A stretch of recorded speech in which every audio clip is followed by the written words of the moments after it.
Subscribe कीजिए the perfect classes channel को और बेल आइकन को दबाइए लेटेस्ट वीडियो सबसे पहले देखने के लिए। फ्रेंड द परफेक्ट क्लासेस में आप सभी का स्वागत है। Directorate of education GNCT of Delhi की वर्कशीट नंबर 26 डिस्कस कर रहे हैं बच्चों। क्लास 7 की वर्कशीट है, सब्जेक्ट है मैथमेटिक्स, 24 दिसंबर 2020 की वर्कशीट है। टॉपिक है सॉलिड शेप्स अराउंड अस, हमारे आसपास की ठोस आकृतियाँ। लेट्स रिकॉल स्टेट ट्रू और फॉल्स। ठीक है, आपको सही या गलत बताने हैं बच्चों। ट्रू के लिए आप ओनली टी लिख सकते हैं, फॉल्स के लिए आप एफ लिख सकते हैं।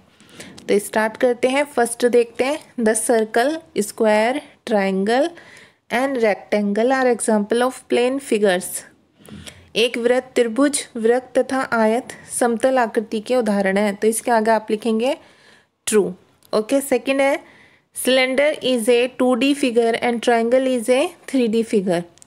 बेलन एक द्विविमीय आकृति है तथा त्रिभुज एक त्रिविमीय आकृति है। इसका आएगा फॉल्स। ठीक है, अब नेक्स्ट है, ये नंबर में गलती है यहाँ पर, 1 2 3 4 5, ये 5 है। ठीक है, तो आप ऐसा कर लेना।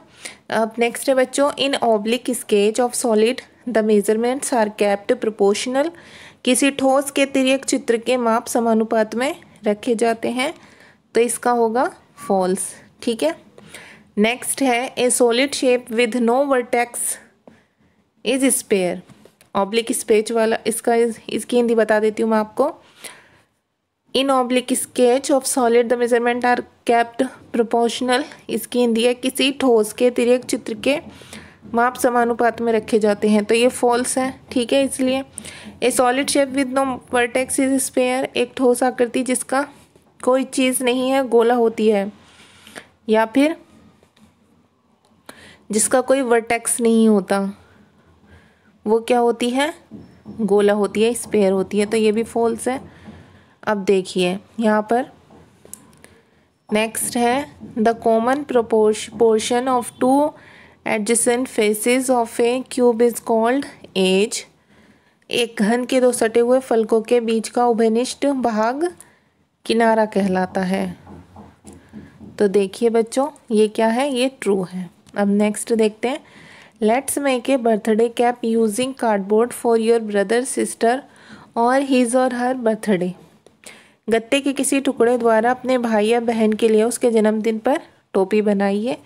Also prepare 3 same size gift boxes of cubical shape for him her. और आपको उसके लिए 3 समान घनाकार आकृति के बॉक्स भी बनाने, जो जैसे गिफ्ट्स वगैरह के बॉक्सेस होते हैं ना, वो बनाने आपको। Now place these boxes on floor adjacent to each other. अब आपको एक दूसरे को उनके पास रखना है, उनसे सटा कर रखना है तीनों बॉक्सेस को। Now answer the following questions, और अब इन प्रश्नों के उत्तर देने बच्चों आपको। क्वेश्चन नंबर 1 पूछा हुआ है, name the shape of the birthday cap. Birthday cap का शेप बताइए। तो उसका आंसर तो हो गया कौन, जो शंकु होता है ना, ऐसा शेप होता है उसका। And find the number of edges, vertices and faces of this cap. आपको उसके फलक, शीर्ष तथा किनारे की संख्या बतानी है। तो आप लिख देंगे एजेस 0, वर्टिसेस 0, फेस होगा उसका 1। अब देखिए क्वेश्चन नंबर 2 है, observe the cubical boxes which you have put on the floor and tell the number of faces of each cubical box which you can visualise. अब आपको जिन घनाकार डिब्बों को आपने ज़मीन पर रखा, उन्हें ध्यान से रखकर आपको बताना है कि आप उन पर कितने फलक देख पा रहे हैं। तो उसका आंसर होगा बच्चों 3। कितने फलक देख पा रहे हैं, 3 फलक देख पा रहे हैं आप उनके। और नेक्स्ट है, also name the shape which has been formed by putting these 3 boxes on the floor. और इसमें क्वेश्चन है कि उन्हें ध्यान से देखने पर आप कैसे बता सकते हैं। आपको ये बताना है कि प्रत्येक जो डिब्बा होगा उसके जितने फलक देख पा रहे हैं, आपको उनकी संख्या भी बतानी होगी। तो उनकी संख्या होगी बच्चों 1 2 3।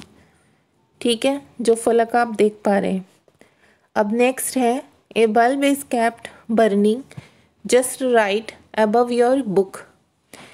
आपकी पुस्तक के ऊपर एक जलता हुआ बल्ब बिल्कुल सीधा है, जैसे ये पिक्चर में दिखा हुआ सीधा जल रहा है बिल्कुल बुक के ऊपर। Now the shape of the shadow obtained and draw the rough sketch of the shadow.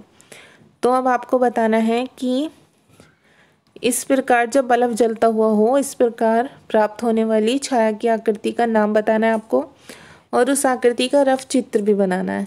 तो उसका नाम तो है बच्चों रेक्टेंगल, और रफली सा आप चित्र बना देंगे उसका। देखिए ऐसा, ये रेक्टेंगल शेप होती है कुछ, ठीक है, ऐसे बना देंगे। अब क्वेश्चन नंबर 4 है, draw the top front end side view of the given picture. आपको ये जो कार्ड दिखाई हुई है इसका टॉप फ्रंट का, इसका साइड व्यू बताना है, और इसका फ्रंट व्यू कैसा दिखेगा वो बताना है। तो आपकी वर्कशीट में ही आया था ये, देखिए बच्चों, ये तो कार का साइड व्यू है, ऐसे बना देंगे आप। ये इसका टॉप व्यू है और ये है इसका फ्रंट व्यू, ठीक है। अब आगे देखते हैं। क्वेश्चन नंबर 5 है, net of the dice is given below, now answer the following question. आपको ये डाइस का एक जाल दिया हुआ है, ठीक है, ये पासे का एक जाल दिया हुआ है आपको, इसे देखकर प्रश्नों के उत्तर देने। क्वेश्चन नंबर 1 है, find the number on the face B of the dice. B पर कौन सा नंबर है? तो देखिए पहले इसे थोड़ा समझ लेते हैं। यहाँ पर 2 का अपोजिट तो 5 होता है डाइस में, क्यों? क्योंकि इन सब के जो ये पासे होते हैं इसके जितने फलक होते हैं 6 फलक पे 3 एक दूसरे के ऑपोजिट होते हैं। आपने देखा भी होगा लूडो वाला पासा जो होता है जिससे हम लूडो खेलते हैं। तो जहाँ 2 होता है उसके पीछे होता है बच्चों 5, तो इन सब का टोटल आता है 7, ठीक है। जैसे 2 और 5 का टोटल आ गया 7। अब ए है 1, तो इसका ऑपोजिट होगा सी, उसका पासे का मान होगा 6, 1 और 6 का 7 हो गया। और ये यहाँ पर हमें दिया हुआ है, ये हमें दिया हुआ है यहाँ पर